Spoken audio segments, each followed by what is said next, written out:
we are accustomed to our own technology and find it difficult to recognize that the ancients may have had sophisticated technology of their own.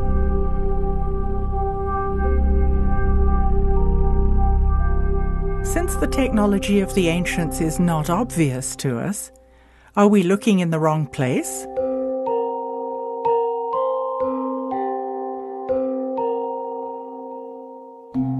Could it be they had power systems, but they were entirely different from ours today?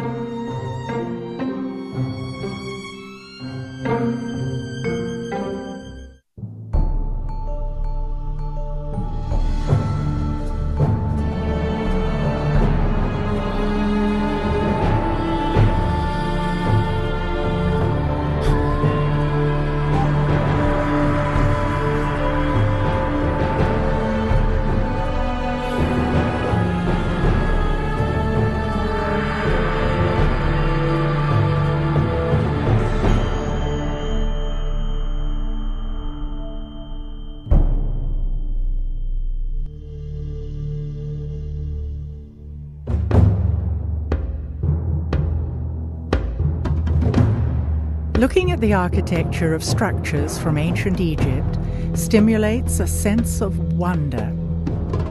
Clearly, Egyptian monuments rival the grandeur of our most modern buildings today. Yet we are taught to believe that we are the ones with knowledge of high technology, something the ancients could not possibly have had. As long as we think that the ancients weren't able to use high technology, then we're not looking for it. And yet, the evidence is right in front of our eyes. We find megalithic sites everywhere around the world. So there's certain things in common that they all seem to know, and we don't know it. Yeah, a lot of people are trying to figure out why mankind built these structures out of these huge megalithic stones. We don't even know how to move 200, 300-ton stones very well today, let alone 4,000 or 5,000 years ago. I started looking at megalithic structures from an electromagnetic point of view, and sure enough, I began to find that there were these energies there present in measurable forces. Strange things happen sometimes in sacred sites, and those are clues that the physics that we're taught in school is not everything. For thousands of years, the pyramids and the Sphinx stood as sentinels on the open desert. Yet, in recent years, a 20-mile wall, 14 feet high, was installed around the enormous site of the Giza Plateau. There are about 100 armed guards patrolling the pyramids at night. Applications for investigative academic research, while entertained initially, are almost all routinely refused. Unlike in times past, tourists are now being restricted from taking photographs in the Egyptian Museum. The monuments of Egypt are World Heritage Sites. Why is access and legitimate scientific research being systematically restricted?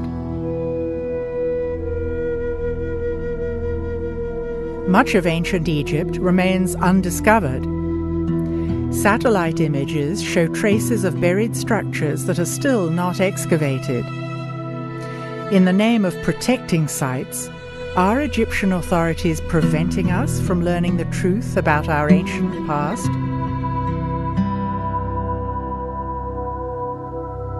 Despite strict regulations on what kind of research is allowed, there is still an extraordinary amount of evidence that shows that the ancient Egyptians had knowledge that has been lost. We don't have the technology to build the pyramids now. Not even close. We're not the most evolved we've ever been. And that is one of the blinders that has stopped us from imagining that the ancients could have been far smarter than us. Hakim Awian was raised by indigenous elders who lived in the area of the Band of Peace. Having preserved the ancient Suf language, stories were passed down generation after generation. Fragments of knowledge from the ancient past were thus preserved. If my colleague, the scholar, who learned to say that the Egyptians have a piece of rope, put it around a block of stone, at least 60-ton weight, and pull and push by animals and run on wooden blocks. This is what the scholars are saying. We may never be exactly sure how the pyramids were built. Yet we can begin to reconstruct our understanding of the culture living in the Golden Age and their values. Traditional Egyptology insists that the pyramids were built by slaves to feed the egos of kings. Does this fit with our emerging construct of Egypt in a golden age? There is no slavery. All workers are willingly pyramids builder. This is a qualified people of architecture, engineers, and they deal with all the power, like cutting stones, transfer it and use it. And that is clear, and not only in the pyramids and in the temple walls and many places. You can see that clearly. There are clues throughout Egypt that point to knowledge of high technology. A fascinating thing occurred when a chunk of stone recently fell off a lintel at Abydos Temple, and controversial images resembling a helicopter and other advanced-looking vehicles were revealed under the stone. It would seem that the images were covered in the distant past when things were changing politically in Egypt. Nowadays, Egyptian tour guides are explicitly instructed not to point these out to tourists. The Egyptological explanation is that it is multiple hieroglyphs overlapping from distant kings' inscriptions. But, like many things in Egypt, the explanation is still debatable.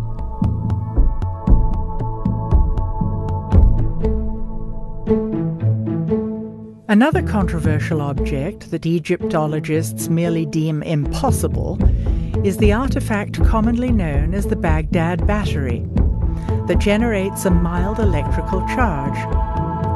Similar ancient artifacts that match these objects have been found in Egypt. We can't say for certain, but it would appear that the Egyptians documented the existence of these artifacts as well. Recreations of these objects have been made and have successfully created electric current. Also noteworthy are strange representations of objects that resemble light bulbs, found in the crypts at Dendera. There was no natural light inside these underground crypts, but we see no soot from torches or oil lamps, the only lights we know the ancients used. Could the ancient Egyptians have had their own source of electrical power? If nothing else, the ancients had to cut, move, and lift massive stone blocks that would challenge our engineers today. What was their secret? We automatically assume that ancient structures are for ceremonial and religious purposes. Maybe the pyramids served a completely different function than previously imagined. There's been lots of speculation about what the pyramids were actually built for. The most accepted notion is that they were tombs.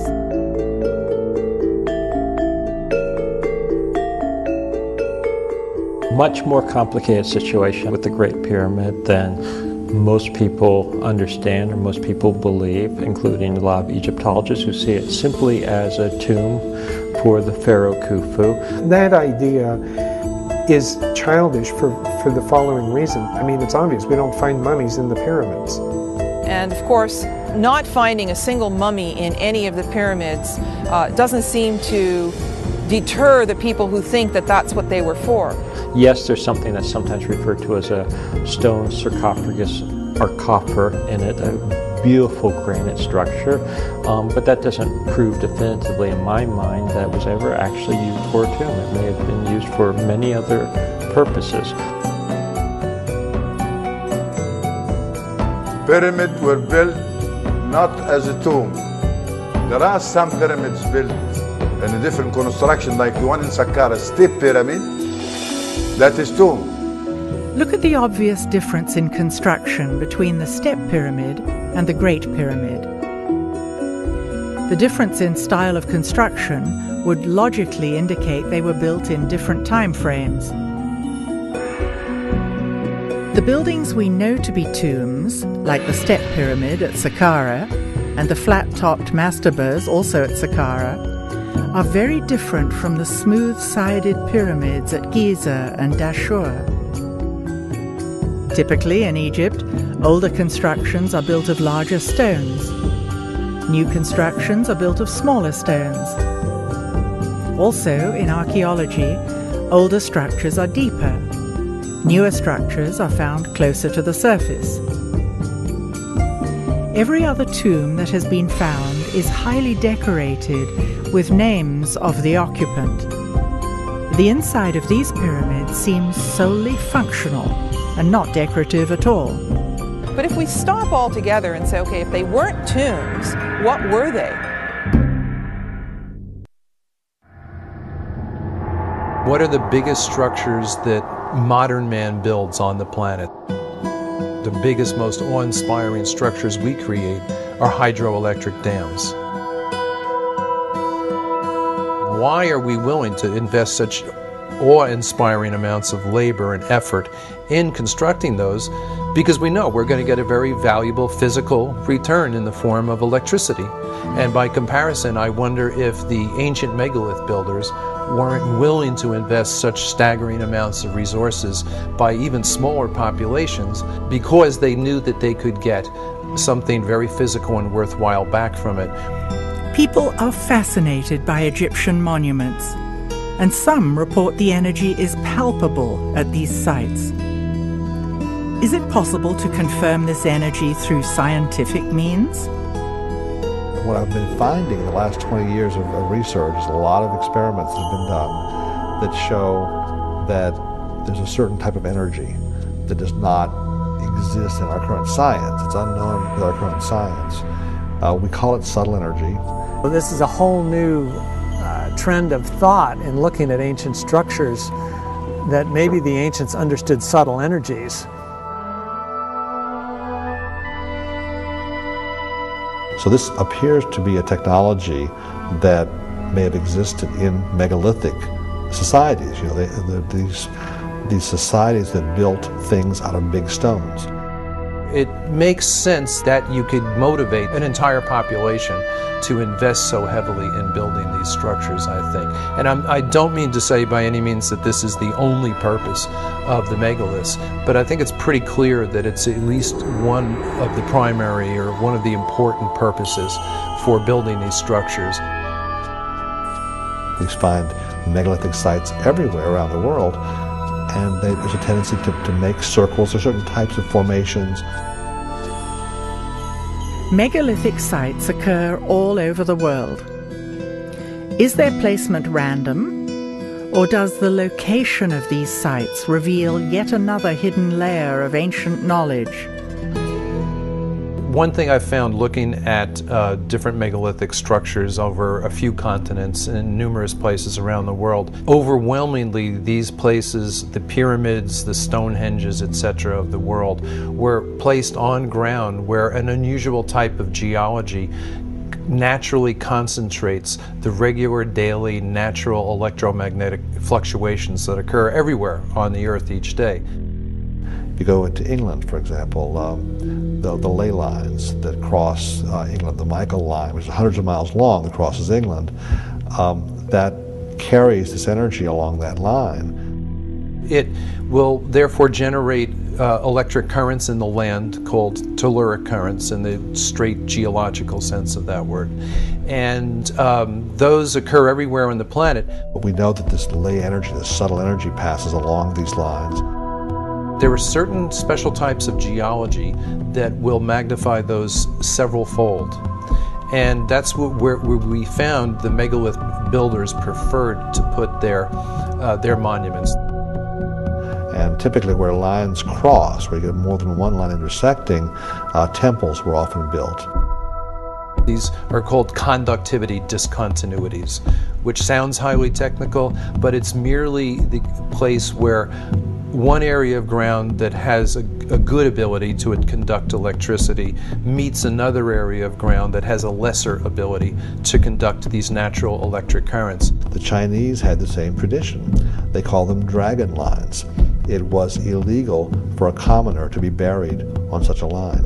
A king had to be buried on such a line. They put palaces there.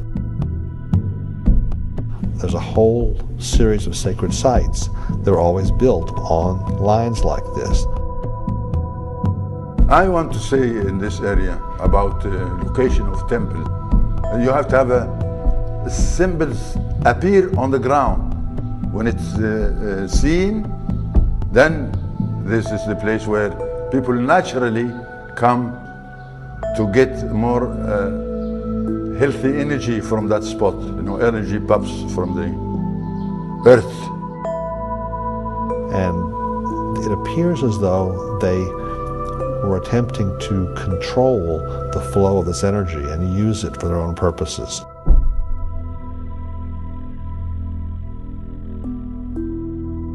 The key hours, unfortunately, are the pre-dawn hours. If you really want to study this, you've got to get up at 3 and get out there very fast.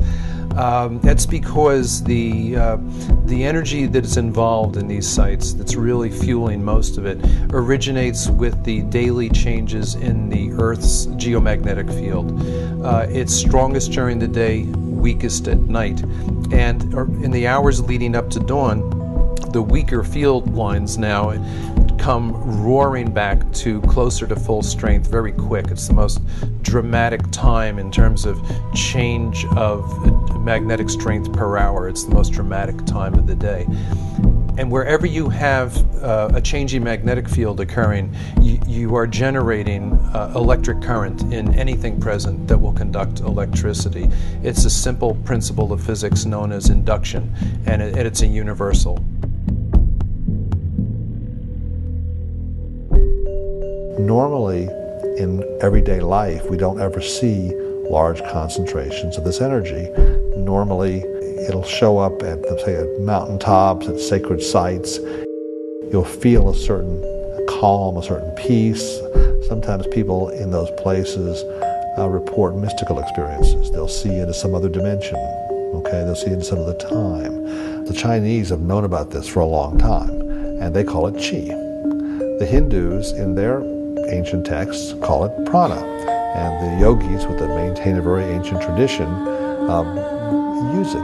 It affects a variety of different processes. Electricity, magnetism has a strong effect on that, so it modifies all the other laws of physics.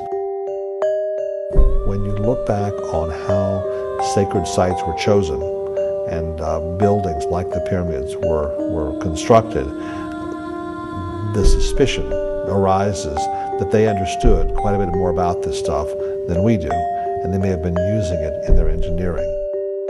Then the megalith builders designed these structures and then built them in such a way as to further concentrate those energies. So they definitely seem to have known what they were doing. We are not used to things built out of stone being high technology. It is clear that several different kinds of stone from a variety of sources were used to construct Egyptian monuments.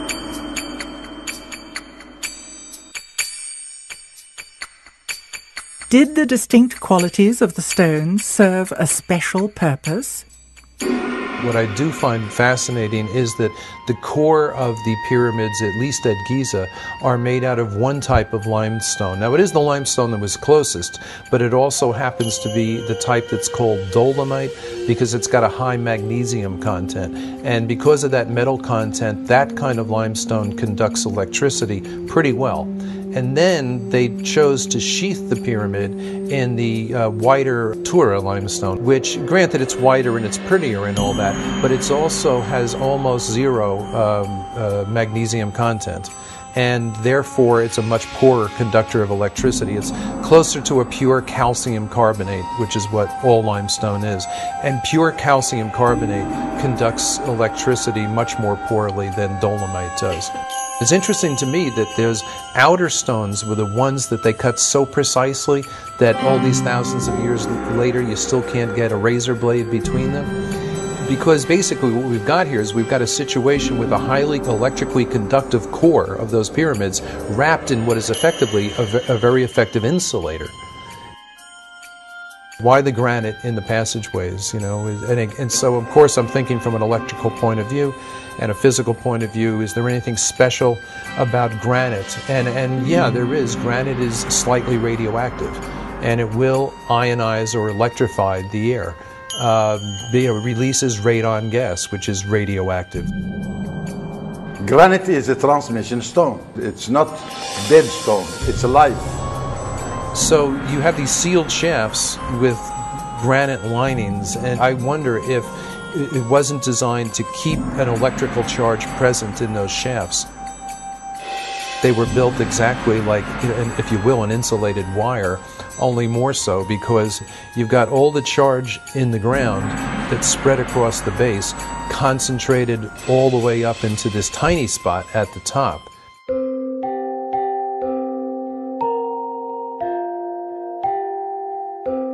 We find similarities in three different constructions. The one at Giza here, Valley Temple, and one at Abydos, and another one abroad in England, the Stonehenge. Same material being constructed with, and same way and same technique. But the construction there, it's built in addition to have the water, because it's water bed. It's a huge water bed, and it's still working, still producing water. In Egypt, you do have a similar situation to England in that you have limestone aquifers under the monuments. An aquifer is an underground layer of porous, water-bearing rock. Water flows through the aquifers as rainfall, or when rivers and lakes flood, the water drains into them. And movement of water through limestone or chalk aquifers is known to produce electrical charge by two different processes that are self-reinforcing. And I've personally measured this for a week at a stretch at Silbury Hill in England, for example. Right before and after thunderstorms, as the water is sinking into the ground, we measured the increase in ground current, the change in the magnetic field as that happened, etc. And in Egypt, you had the Nile crashing, dropping every year and then flooding again. And that movement of water up and down through the layers of limestone would generate electrical charge. Flowing water generates at least a mild electrical charge, which means it generates an electric current, which means it generates a magnetic field as well. So if you were looking to give an electrical charge, a little boost to, say, a mound or something like that, it makes a lot of sense to have it at a minimum running water. And in fact, at Tiwanaku on the south shore of Lake Titicaca, their biggest monument, the Akapana Pyramid, was terraced in such a way as to have the water come down in waterfalls that alternated outside the pyramid, inside the pyramid. But that kind of falling water generates enough electric charge that one of the common school physics experiments is you can, in your own sink at home, if you can divide the stream of water coming out of your faucet into two separate streams, you can take a little LED indicator light and put it between the streams, and it'll generate enough electricity that maybe every 20 seconds or so the light bulb will come on. And then the question is, did some of those layers of limestone run up the Giza plateau? And they did. And they did, come up to the surface underneath where some of the pyramids are located. The idea would be that it would be the rising and falling of the Nile that would produce this electric ground current by moving through the different layers of the limestone aquifer. And when there was a dip, say, in that supply, maybe that's when the ionized air in the granite shafts and galleries could help keep the process going, if you will. I tend to wonder if the electrified shafts might not have been able to act in a similar fashion to your car battery when you come to a stoplight. Normally, your battery is not being used when you're driving your car. The alternator provides all the juice. But when you stop and that alternator is turning very weakly, that's when you want the battery there to keep everything going so your engine doesn't cut out.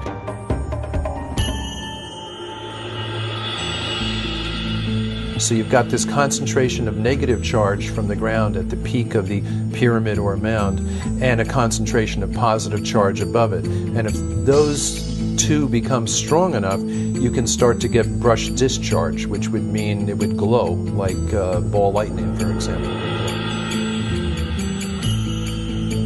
It's a theory.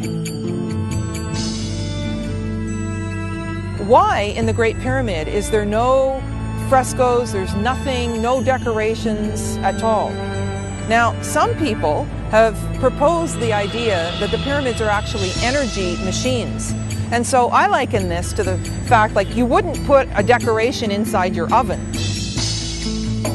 I was talking with a woman who had spent some time in the Great Pyramid, and her comment was, it felt like I was in a machine. She said it was not like this, oh, it's a wonderful shrine. She said it felt very functional. In fact, she made a comment that I actually think is probably right on. She said, I felt as if I wouldn't have wanted to be in here when it was running.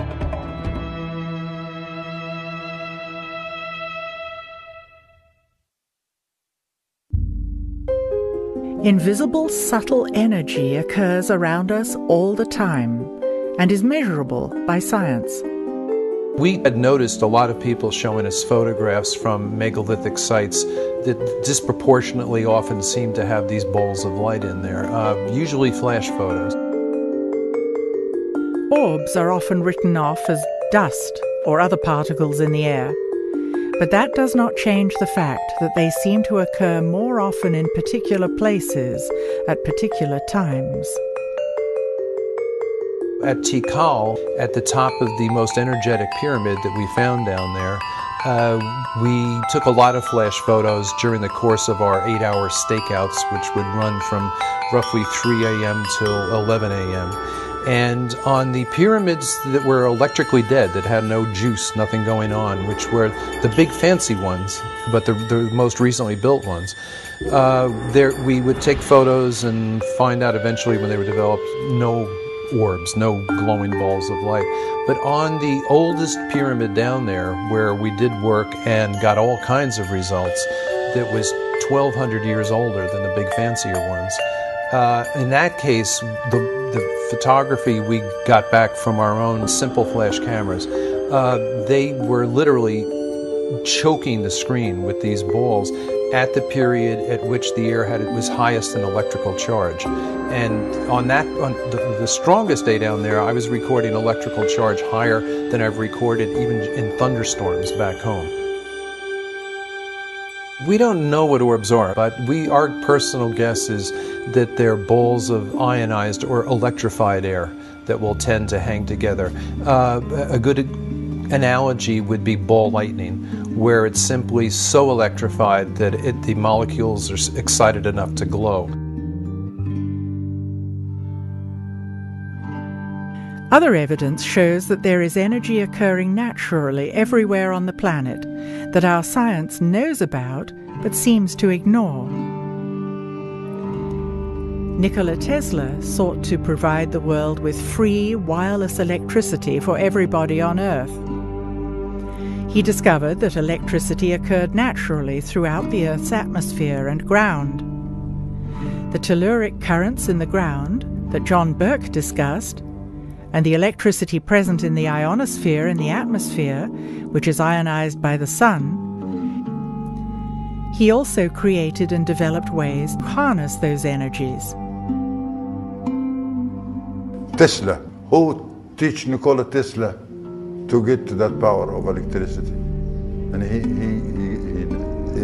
he didn't invent it, it's already there, but he know how to use it. And not only that, he did not take an advantage like Mr. Edison. Tesla wanted to harness the natural energy that exists everywhere on Earth and make it free to the public. Edison endeavored to produce and distribute electricity by creating a regulated monopoly for profit. He became rich and the people more light into their home. Yeah, so Nikola Tesla, he's the one think of how to use this energy.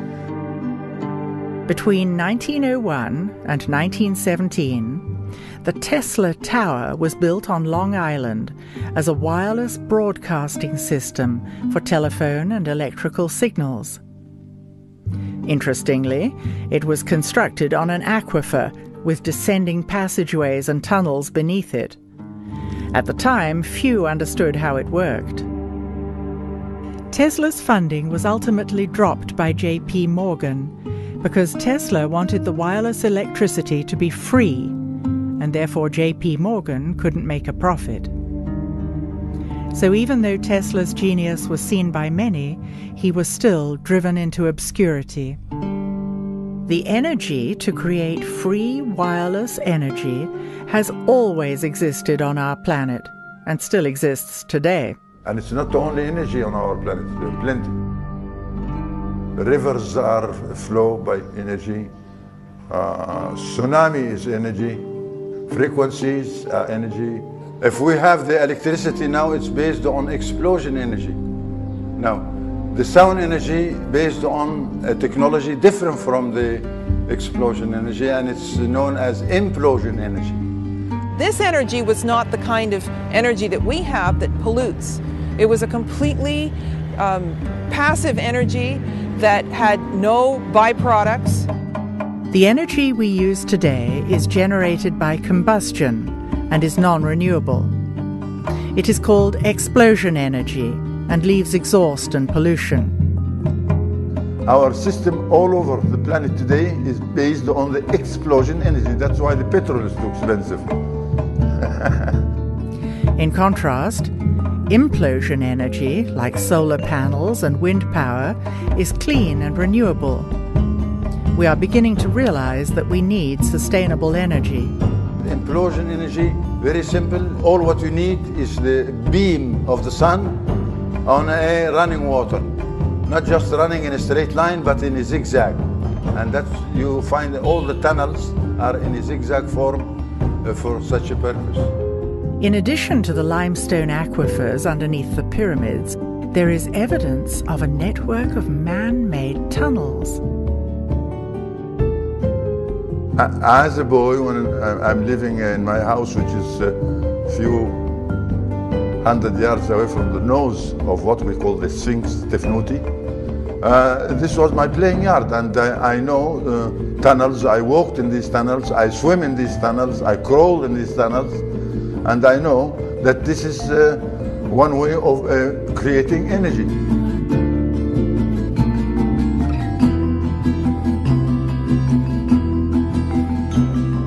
Now this is cost nothing. I mean, all what you need is a beam of the sun reaching the running water underneath the tunnel, and you can see that there are many openings in each tunnel permit this sun beam reach the water.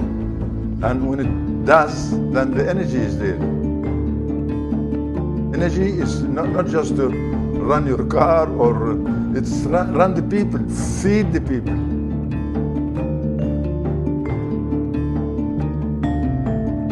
If the pyramid fields of the Band of Peace and the network of underground tunnels are still there, why don't they generate energy the way they used to? In the condition of the pyramids now, stripped of those smooth insulating outer casings, it's going to leak electrical air about as well as a car radiator radiates heat. I mean, it's almost perfectly designed to weaken that, and yet still you get these reports of people like Siemens, who was one of the pioneers of electricity, and he was an Englishman. There's even a unit of electrical, I believe, resistance named after him called the Siemens. He was on top of the Great Pyramid, I think, during the 1880s, and they began to notice that when his Arab guides stood up and spread his fingers, they'd hear a ringing.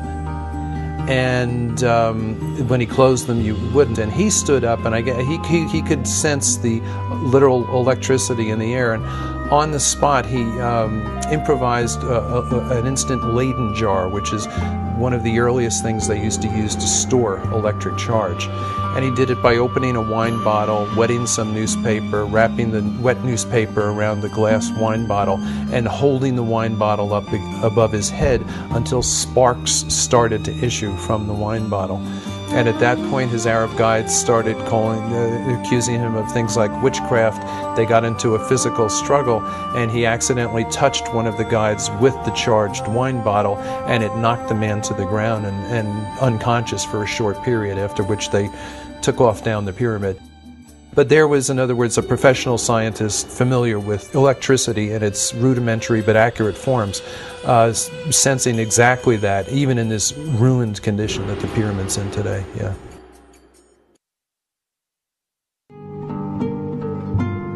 If you come to the Egyptian Museum, there is an item over there known as the schist disc, found by Dr. Walter Emery, and he said, or he think that it could be a vase for a lotus flower. No. The schist disc was found at Saqqara in a burial chamber that no one is allowed to visit.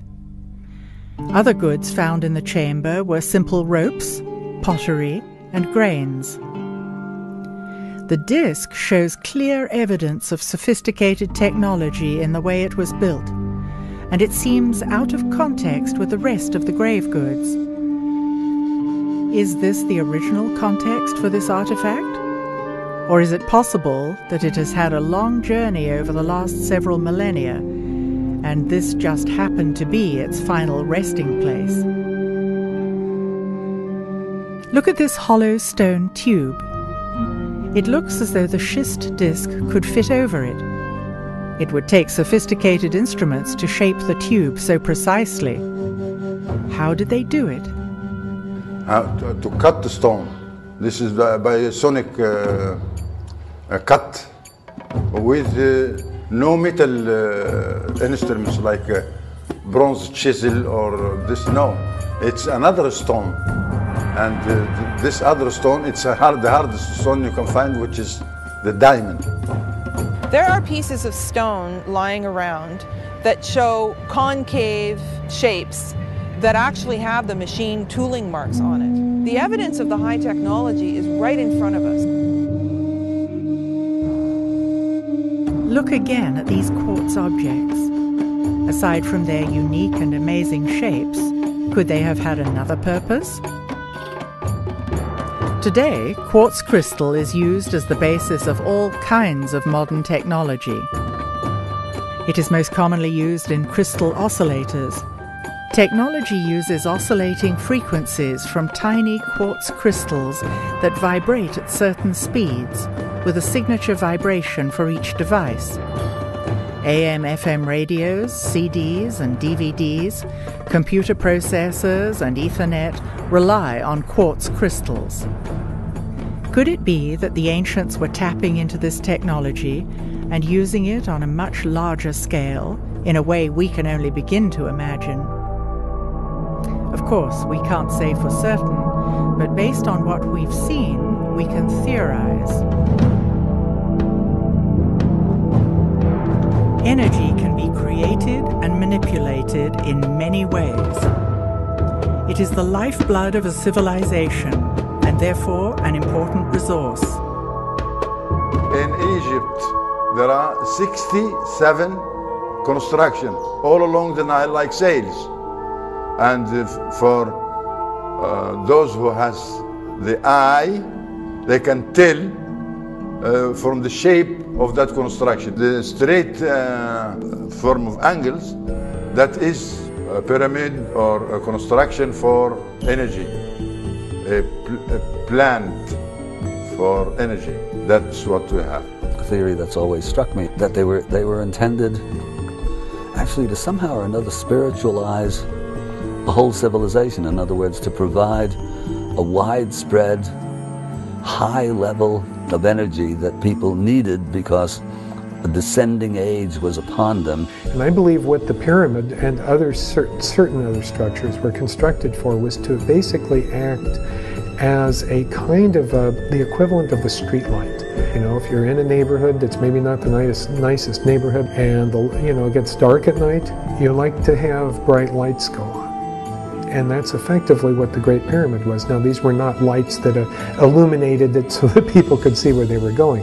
It was basically a device, a generator for, if you will, broadcasting and transmitting throughout the planetary structure a type of field which uplifted the entire humanity. And maybe those pyramids were built in some sense or another to stay the decline. Let's call them in some sense or another spiritual granaries designed to somehow store an emotional or spiritual or psychological or some sort of energy that was needed to keep people from becoming the total barbarians that they subsequently became. We had the ability to basically prop up humanity for a while using the system, but what we saw was the street light eventually went out.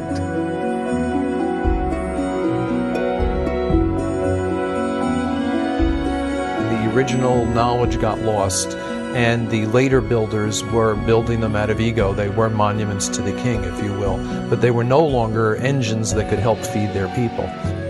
Catastrophes around the world damaged, or if you will, decommissioned some of these sites. So some of them went offline, just like a power plant going offline.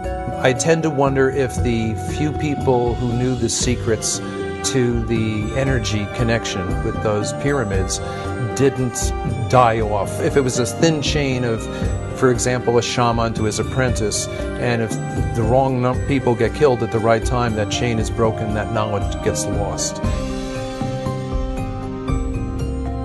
As long as we think we are more advanced than we've ever been, we are blind to technology based on subtle energies. It's not fair also. It's not fair to deny what you can see and touch by your own hand. This is all needed, a technique, and we have that technique still. But nobody wants to listen.